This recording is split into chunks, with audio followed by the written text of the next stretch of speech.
అందరికీ నమస్కారం. ముందుగా ఈ వీడియోకి ఒక లైక్ కొట్టి మన ఛానల్ని సబ్స్క్రైబ్ చేసుకోండి. ఈ నెల ఆగస్టు 21వ తేదీన వరలక్ష్మి వ్రతం వచ్చింది.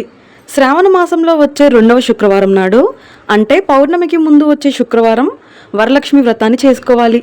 ఈ వరలక్ష్మి వ్రతం రోజున భోగ భాగ్యాలు ప్రసాదించే వరలక్ష్మి దేవిని ఎలా పూజించాలి, అమ్మవారికి నివేదించాల్సిన నైవేద్యాలు ఏమిటి, అమ్మవారిని ఎలాంటి పుష్పాలతో పూజించాలి, ఏ సమయంలో వరలక్ష్మి వ్రతాన్ని ప్రారంభించాలి, పూజలో కలశం ఎలా ప్రతిష్ఠించాలి, ఇంటికి వచ్చే ముత్తైదులకు తాంబూలం ఎలా ఇవ్వాలి, ఉద్వాసన ఎప్పుడు పలకాలి, ఇలాంటి ఎన్నో విషయాల గురించి ఈ వీడియోలో క్లుప్తంగా వివరిస్తాను.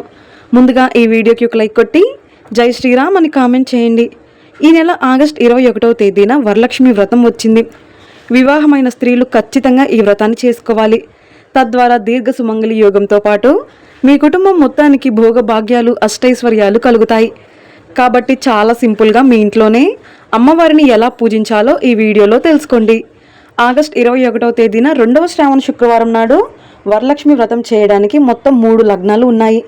ఈ 3 లగ్నాలలో ఏ సమయంలోనైనా సరే ఇంట్లో వరలక్ష్మి పూజను చేసుకోవచ్చు.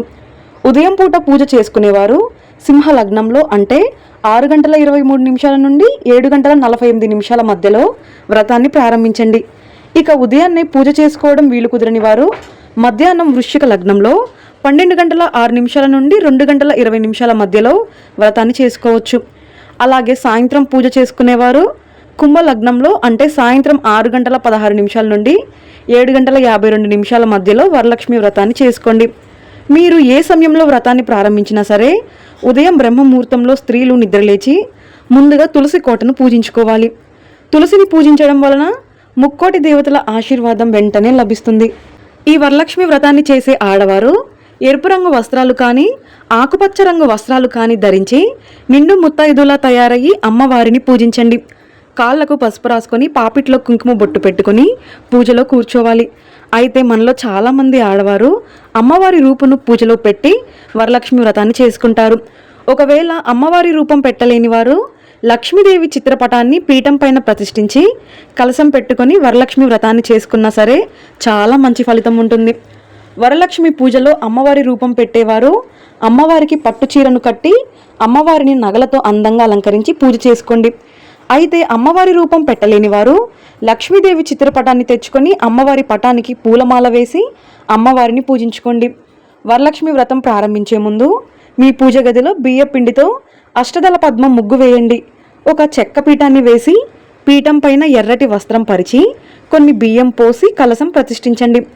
రాగి లేదా ఇత్తడి చెంబులో కొన్ని నీళ్లు పోసి చిటికెడు పసుపు కుంకుమలు వేసి ఒక రూపాయి నాణెం కూడా వేసి కలశం పైన కొబ్బరికాయను పెట్టి కొబ్బరికాయకు ఒక ఎర్రటి వస్త్రాన్ని చుట్టాలి. ఈ కలశాన్ని అమ్మవారి రూపంగా భావించి అందంగా అలంకరించుకోండి. కలశం పక్కనే అమ్మవారి రూపును కానీ అమ్మవారి పటాన్ని కానీ పెట్టుకోవాలి. ముందుగా పసుపు గణపతిని తయారు చేసి గణపతిని పూజించి తర్వాతే వ్రతాన్ని ప్రారంభించాలి. కాబట్టి పసుపులో కొన్ని పాలు పోసి చిన్న పసుపు గణపతిని తయారు చేసి గణపతిని పూజించి వ్రతాన్ని మొదలుపెట్టండి. ముందుగా కలశంలోకి అమ్మవారిని ఆహ్వానించాలి. శ్రీ వరలక్ష్మీ దేవియే నమః ఆవాహయామి అంటూ చేతిలో కొన్ని అక్షింతలు పూలు తీసుకొని అమ్మవారిని కలశంలోకి ఆహ్వానిస్తూ అక్షింతలను కలశం దగ్గర వేయండి. అలాగే చేతికి కట్టుకోవడానికి నోము దారాలు తయారు చేసుకోండి. 5 పోగుల తెల్లటి దారానికి పసుపు రాసి మధ్యలో ఒక ఎర్రటి పువ్వును కట్టి తోరం తయారు చేసి అమ్మవారి ముందు పెట్టుకోండి. అలాగే అమ్మవారికి తాంబూలం సమర్పించి పూజను ప్రారంభించండి. అమ్మవారి ముందు 2 నెయ్యి దీపాలు వెలిగించి పూజ చేయండి. విశేషంగా మట్టి ప్రమిదల్లో దీపారాధన చేస్తే చాలా మంచిది. మట్టి ప్రమిదల్లో ఆవు నెయ్యి పోసి 5 ఒత్తులను ఒకటిగా కలిపి దీపం వెలిగించండి. దీపం ప్రమిదకు పసుపు కుంకుమ బొట్లు పెట్టి పూలు సమర్పించి దీపానికి నమస్కారం చేసుకోండి. లక్ష్మీ అష్టోత్తర శతనామావళిని చదువుతూ పూలతో అమ్మవారిని పూజించండి. లక్ష్మీదేవికి ఇష్టమైన తామర పూలు, ఎర్రని గులాబీ పూలు, మందార పూలతో అమ్మవారిని పూజించండి. అమ్మవారికి 5 రకాల నైవేద్యాలు కానీ 9 రకాల నైవేద్యాలు కానీ నివేదించాలి. పరమాన్నం, పులిహోర, వడపప్పు, పానకం, చలిమిడి, బూరెలు, గారెలు, శనగలు ఇలాంటివి నైవేద్యంగా సమర్పించాలి. అలాగే అమ్మవారి ముందు 5 రకాల పండ్లు పెట్టాలి. ఈ విధంగా అమ్మవారిని పూజిస్తూ చివరగా వరలక్ష్మి వ్రత కథను చదవండి. వ్రతకల్ప పుస్తకంలో ఉన్న చారుమతి వరలక్ష్మి వ్రత కథను భక్తితో చదవాలి. కథ చదివే సమయంలో చేతిలో కొన్ని అక్షింతలు ఉంచుకొని కథ పూర్తయ్యాక వాటిని అమ్మవారి పైన చల్లి నమస్కారం చేసుకోవాలి. పళ్ళెంలో కర్పూరం వెలిగించి శ్రీ మహాలక్ష్మికి జయమంగళం అంటూ భక్తితో అమ్మవారికి హారతి సమర్పించండి. చివరగా 3 ప్రదక్షిణాలు చేసి అమ్మవారికి నమస్కారం చేసుకోండి. పూజలో పెట్టిన తోరం తీసి మీ భర్త చేతుల మీదుగా స్త్రీలు తమ కుడి చేతికి కట్టుకోవాలి, లేదా ముత్తైదుల చేత తోరం కట్టించుకోండి. ఇంట్లో పూజ పూర్తయిన తర్వాత మీ ఇంటికి 5 ముత్తైదులను పిలిచి తాంబూలం ఇవ్వండి.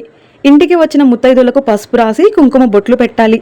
2 తమలపాకులు, వక్క, పసుపు కొమ్ము, జాకెట్ ముక్క, గాజులు, 1 రూపాయి బిళ్ళ, శనగలు ఇవన్నీ పెట్టి ముత్తైదులకు వాయనం ఇవ్వండి.